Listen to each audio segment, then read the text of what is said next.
अस्सलाम वालेकुम एवरीवन।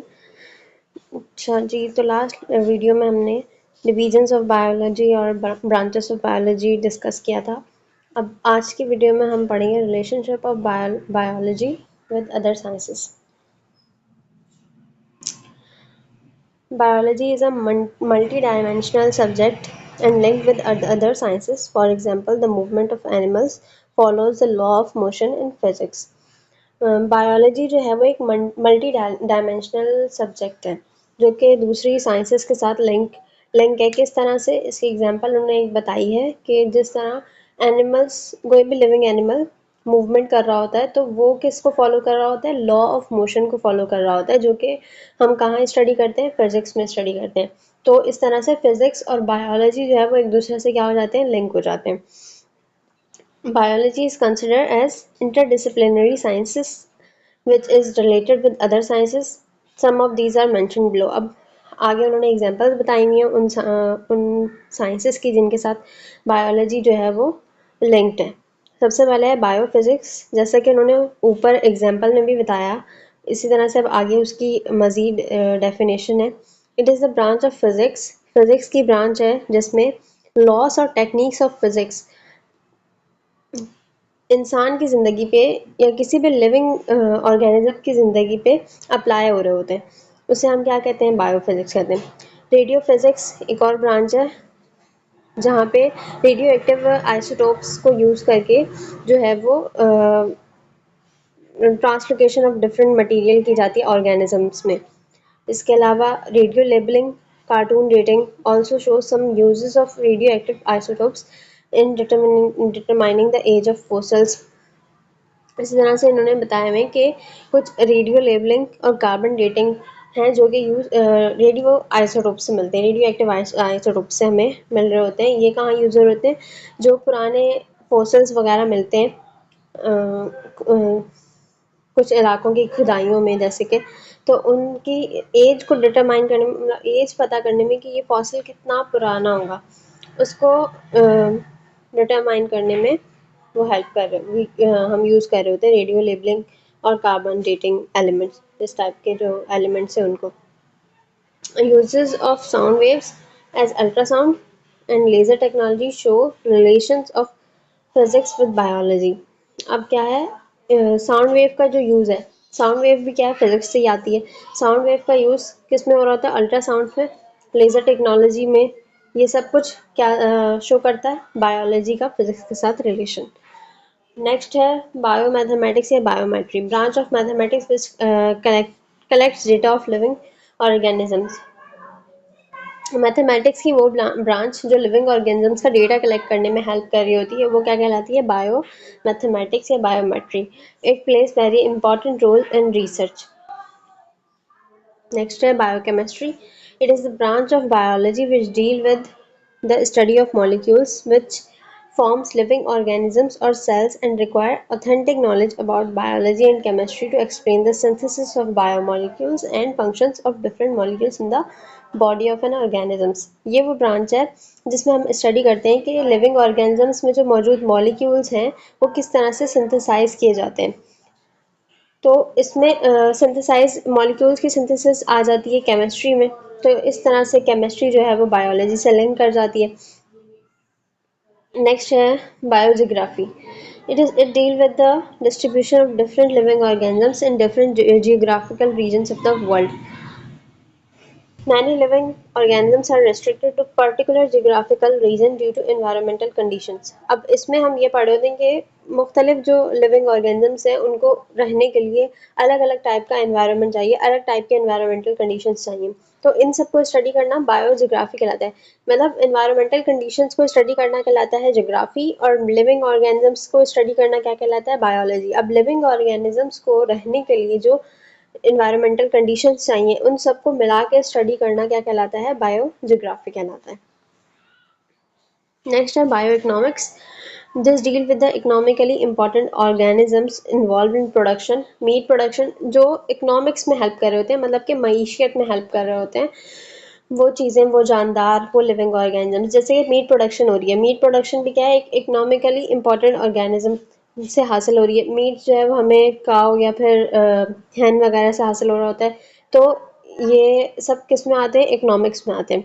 और लिविंग ऑर्गेनिज्म से इसलिए बायोलॉजी कहलाएंगे। तो यहाँ पे हमें पता चलता है कि किस तरह से बायोलॉजी इकोनॉमिक्स के साथ कनेक्टेड है, और वो क्या कहलाएगा, बायो इकोनॉमिक्स कहलाएगा।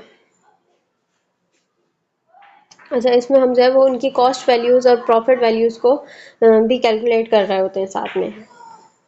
नेक्स्ट टॉपिक है कैरियर्स इन बायोलॉजी।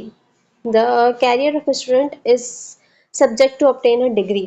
कैरियर किसे कहा जाता है, कैरियर कोई भी डिग्री हासिल करना हमारा कैरियर बनाता है। ठीक है, students who have chosen the biology, जैसे कि आप लोगों ने 9th क्लास में बायोलॉजी चूज़ किए, तो आप लोग आगे जाके क्या क्या कैरियर्स अडॉप्ट कर सकते हैं। They can plan to adopt some as a career in following field. अब उन्होंने फील्ड बताई है जिसमें आप जो है वो आगे जाके कैरियर अपना बना सकते हैं। अच्छा, सबसे जो पहला है वो है medicine and surgery. Medicine and surgery जिसे एमबीबीएस भी कहा जाता है। Medicine deal with the diagnosis and treatment of diseases, and surgery deal with repair. Medicine क्या कहलाती है, मेडिसिन किस चीज़ के साथ डील कर रही होती हैं, ट्रीटमेंट ऑफ डिजीजेस। और सर्जरी क्या कर रही होती है, रिप्लेसमेंट, रिमूवल, रिपेयर। कोई भी ऑर्गन है, ठीक है, उसको रिमूव करने, जैसे फॉर एग्जांपल किडनी ट्रांसप्लांट होता है, किडनी रिमूव कर दी जाती है। किसी इंसान की जो है वो अगर एक किडनी काम करना छोड़ दे तो उसको निकाल दिया जाता है बॉडी से, तो वो क्या कहलाएगा, ऑर्गन रिमूवल। और ऑर्गन रिप्लेसमेंट, किडनी ट्रांसप्लांट हो जाती है, मतलब किडनी को रिप्लेस किया जाता है, तो वो क्या कहलाएगा, ऑर्गन रिप्लेसमेंट। और रिपेयर किया जाता है किसी ऑर्गन को, तो वो सब कुछ किस में आ जाता है, सर्जरी में आता है। तो मेडिसिन एंड सर्जरी मीन्स के एमबीबीएस आप चूज कर सकते हैं in your career after choosing biology in 9th class. Next है agriculture. This deals with production of variety of crops. मतलब कि जो खेतों वगैरह के बारे में पढ़ते हैं। ठीक है, एग्रीकल्चर में अपना आप जो है वो आगे जाके अपना कैरियर बना सकते हैं, जिसमें क्रॉप्स के बारे में स्टडी करेंगे, फ्रूट्स वेजिटेबल उनको लगाएं किस तरीके से, उनके लिए क्या चीज़ अच्छी है, किस टाइप की खाद अच्छी है, जो है किस फ्रूट के लिए, कौन सा फ्रूट किस सीजन में उगाया जाएगा तो वो अच्छी प्रोडक्शन देगा। ठीक है, इस तरह से date product. Pakistan being an agriculture it plays very important role, क्योंकि पाकिस्तान एक इंडस्ट्री एग्रीकल्चरल कंट्री है, ज़रूरी मुल्क है, तो इसलिए ये फील्ड भी यहाँ पे बहुत ज़्यादा स्कोप रखती है। नेक्स्ट है horticulture. This is also part of agriculture. ये भी एक तरह से एग्रीकल्चर का ही पार्ट है, in which work is carried out for the development of new varieties of plant and their production. इसमें ये होता है कि प्लांट की नई नई नई वेराइटीज़ के प्लांट्स जो है वो बनाए जाते हैं, और उनसे हासिल होने वाले नए नए प्रोडक्ट्स बनाए जाते हैं। नेक्स्ट है फॉरेस्ट्री। फॉरेस्ट्री नाम से पता चल रहा है फॉरेस्ट से रिलेटेड है। Forest are the source of biodiversity of plant and animal of many kind which live there. Forest जो है वो बहुत सारे प्लांट्स और एनिमल्स के लिए बायोडाइवर्सिटी का जरिया है जो वहाँ रहते हैं। It is important in development of new forest as well as preservation of existing ones. इसमें क्या चीज़ जो है वो पढ़ाई जा रही होती है कि किस तरीके से नए फॉरेस्ट उगाएं, उनकी डेवलपमेंट किस तरह से करें, किस तरीके से मतलब जंगलात को बनाया जाए, और जो पहले से एग्जिस्ट कर रहे हैं उनकी उनकी जो है वो मतलब कि उनको उनकी देखभाल की जाए, किस तरीके से उनको जो है वो प्रिजर्व किया जाए। Farming. In this profession, the development of different kind of farms take place, such as fish farm, cattle farm, poultry farm. Farming में बहुत सारे टाइप के फार्म्स वगैरह के बारे में स्टडी किया जाता है। फिश फार्म हो गया, कैटल फार्म हो गया, पोल्ट्री फार्म हो गया। New technologies are use for the production of animals. Animal की प्रोडक्शन के लिए नई नई टेक्नोलॉजीज जो है वो बनाई जाती हैं, यूज़ की जाती हैं, और वो एनिमल्स जो कि source of meat and milk, leather, wools, इन सब का जरिया है। नेक्स्ट है animal husbandry. This profession is part of agriculture sciences. It deal with the care and breeding of animals which are beneficial for man. Care और उनकी breeding में जो है वो हेल्प कर, मतलब इस उसके बारे में हमें इस फील्ड में पढ़ाया जाता है कि किस तरीके से एनिमल्स की केयर की जाए, उनकी ब्रीडिंग की केयर की जाए, जो कि वो एनिमल्स जो कि ह्यूमंस के लिए बेनिफिशियल है। नेक्स्ट है fisheries. This profession deals with the increase quantity and quality of fish product, fish production. नाम से पता चल गया कि फिशरीज क्या है, फिश से रिलेटेड कोई फील्ड है। अब इस फील्ड में ये पढ़ाया जाएगा कि किस तरीके से फिश की क्वांटिटीज़ को जो उनकी मतलब क्वांटिटी है उसको इंक्रीज किया जाए और उनकी क्वालिटी को किस तरीके से बेहतर बनाया जाए। अच्छा, नेक्स्ट है biotechnology. This is very important and sensitive profession. It deals with the manipulation of gene to produce valuable chemical products such as insulin, growth hormones, interferon from bacteria as well as others.